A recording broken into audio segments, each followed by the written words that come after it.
So next, one of the things I want to talk about is safety as a mindset, right? Safety really is a mindset, and it is a habit. It's something you need to think about. One of the first things I do tell people is that the very first time you walk into a metal shop, the first time you set foot inside that door, you should be aware of the fact that there are at least 36 ways to spectacularly kill yourself. 2 dozen of those ways will also kill everybody else in the room with you. So it's important not to screw around.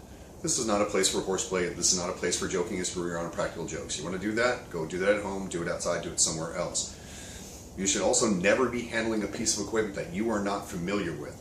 If you do not know how to use it, if you have not been properly shown the ins and outs of it and how dangerous a piece can be and how not to hurt yourself with it, don't play with it. Don't touch it. Don't try to use it. And don't have too much of an ego for you to look at somebody who's a little bit more experienced and say, hey, could you show me what this is all about really quick? Can you show me the basics of using this tool? It's really simple. It only takes a couple of minutes, and it can save you and somebody else body parts. For example, one of the simplest things most people don't consider. Simple basic angle grinder, right? Not only can this piece of equipment be phenomenally dangerous to you, it is extremely dangerous to the people around you. One of the things a lot of people don't think about is when they fire up their grinder and they start grinding away on a piece of steel, they don't pay attention to where all that stream of steel, all those sparks and all the bits of grinding wheel that break off. You can see this one's very well used. This is all pieces that come off of here as it's being used. Where those are all shooting. I can't tell you how many times that I've had people 5-10 feet away light up a grinder and have it shooting directly at me. You can put a piece of steel, you can put a piece of grinding wheel directly into somebody's eye, send them to the hospital, they may lose that eye forever, or at the very least they're going to have an extremely unpleasant time in the ER while a doctor takes a pair of tweezers and goes digging around their eyeball. Ask me about it sometime. Let me tell you about how much fun that is. You have to think about these things. Which direction is your stream of sparks going to be shooting? Not whether you're just using a grinder, whether you're using any other tool. Are you going to be endangering the people around you? You can't see it, it's off camera, but right here where my arm is pointing, there's a set of oxyacetylene torches right there. What if that acetylene regulator or torch or hoses are leaking just a little bit, and I take this grinder and I'm shooting sparks directly at it? This could spell disaster. You don't do that. Don't, be mindful of what you're doing. Safety is a mindset. Pay attention, right? So, this is just one of the many examples of things around that are not just dangerous to you, they're dangerous to everybody else who's in the shop around you, right? And going back to use this as an example again, as you can see, I have the guard on this grinder. I will be the first person to admit, I almost always rip the guards off of my grinders. I bought this one about 3 years ago. This is the first one I've ever owned. I never took the guard off of it. And mainly because I know what to do to not hurt myself with it. And I'm pretty good at aiming my grinder and being conscientious of where I'm shooting my sparks, so I'm not shooting at other people. But if you're working in a crowded workspace, having the ability to adjust this guard around so that you can only shoot sparks a certain direction is very, very helpful, because that way, it helps to mitigate where all of your shrapnel is going. Because you'll see a very, very huge stream of it going off one direction, but you also see it flying off in every other direction as well. So you're still being dangerous to everybody around you. And when it comes to your own safety, if you didn't have this, right, so when it comes to your own safety, if you didn't have this guard on here, even if you do, you want to pay attention to this, but if you didn't, if you were holding it in this direction, you'd have the wheel perpendicular to your face, right? You're going to be getting shrapnel directly at you. It is possible to still get things in your eyes when you're wearing safety glasses. You can get things up underneath your glasses, so don't have your head in line with the disc, right? Or don't have the disc in line with somebody else or something else that's very dangerous, Think about it. When I pick up a tool, the first thing I think of is, right as I'm about to do something, is, what is the worst thing that can happen to me while I'm using this tool? Okay, what can I do to make sure this doesn't happen to me? If I'm holding this just like this, and I've got my face in line with it, the worst thing that can happen with this is to have this stone wheel completely shatter and fragment all over the place and go through my face. Notice I said through my face. Google around on Google image search. If you have a strong stomach, you'll see what happens to people when these things come apart. It's extremely bad. Don't have your face there, right? Very simple. Be offset. If it goes off from here, I'm wearing good thick clothing. It's probably going to bounce off most of this. I may get stuck a couple of times. Even if I'm in a t-shirt, I would rather have pieces of rock wheel go into my pecs and into my shoulder than into my face or my eyes, right? So it's a mindset. Think about it. What could go wrong? What can I do to make sure this doesn't happen? Right here I have a bandsaw, right? Perfect example of using safety as a mindset. If I'm going to be pushing something through this bandsaw and I have my thumb sticking out like this, if I slip, my thumbs are going to go right through that bandsaw blade, right? You don't want to do this. If I'm going to push a piece of metal through this, I think, what can happen? Well, if I have my hands just like this, the worst thing that can possibly happen is I can slip and run my fingers through the blade. So what I want to do instead is have my thumbs in and have my hands as far away from this blade as they can get. So if I have my thumb sticking out like that and I slip, I cut my thumb off. If my thumb all the way in like this and I slip, my hand's going to go past the blade, right? So it's a mindset. You want to think about these things. What can go wrong?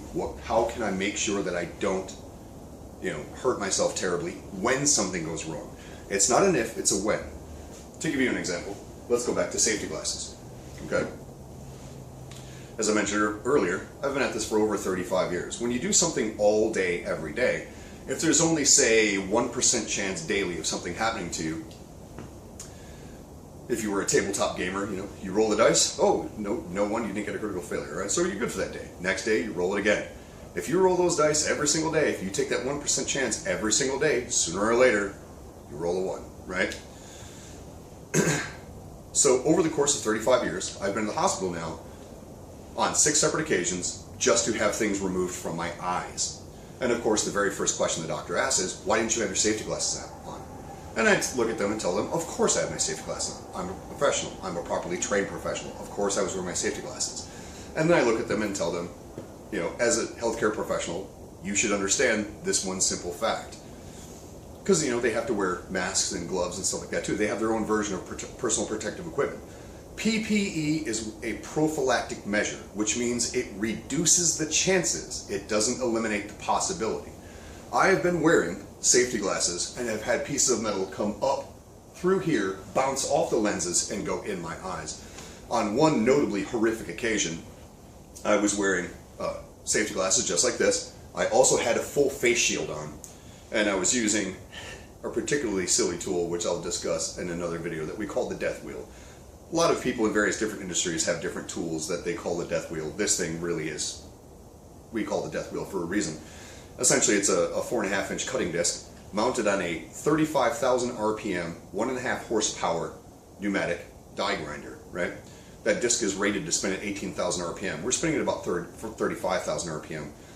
It will cut through pretty much anything. But however, when you're spinning it that fast, the rotational energy, the angular momentum built up in that blade, the kinetic energy that builds up into that disc, is such that if you crack it, it doesn't just come apart. It literally explodes like a bomb.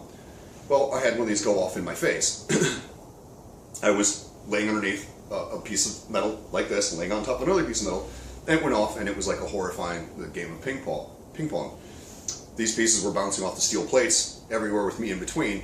I had pieces go through my face shield, through my glasses, and into my eyes. I had some bounce off the plate behind me, go through my shield this way. Others bounced off my shield, bounced into my face, came off of my cheekbones after it went through my face, into my lenses of my glasses, and into my eyes. I mean, by the time I got done, it took me, my boss, and another coworker to convince the hospital emergency team that I had not actually been shot in the face with a shotgun load with birdshot. That's what I looked like when I got in the hospital. I might as well have pulled the pin on a hand grenade and held it right here with my PPE on. Did it cut down the amount of damage that I suffered that day? Yes, it did greatly. It didn't stop it. I probably still have eyes because I was wearing my PPE that day. But even on less extreme examples, last winter time I got a piece of metal in my eye that I had to go to the hospital to have removed. And I was wearing my glasses, like usual. And it was one of those things where, a piece of shrapnel came off the disc. It was a cutting disc used on the same grinder that I just showed you. And it came off and bounced off my chest. Came up, skipped off my face, hit my glasses, and popped right into my eyeball. Or, sometimes I've had them hit something behind me, come back in, come this way, hit the lens, bounce it into your eyeball. It happens. It's a very rare occurrence, but it happens.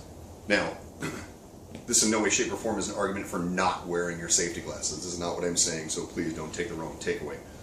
Just be aware that it is still possible that you are going to have an accident. So think about this, right? Think about it when you're using a grinder. Think about it when you're using a bench grinder. Think about it when somebody else is using a grinder on the other side of the room, which way the sparks are facing, because they're coming at you, right? So make sure, believe it or not, if somebody's grinding at you, the safest place you could be, your safest orientation you can have, if you have your safety glass on, is be facing directly at them when you're working, because the pieces are going to come and bounce off your glasses.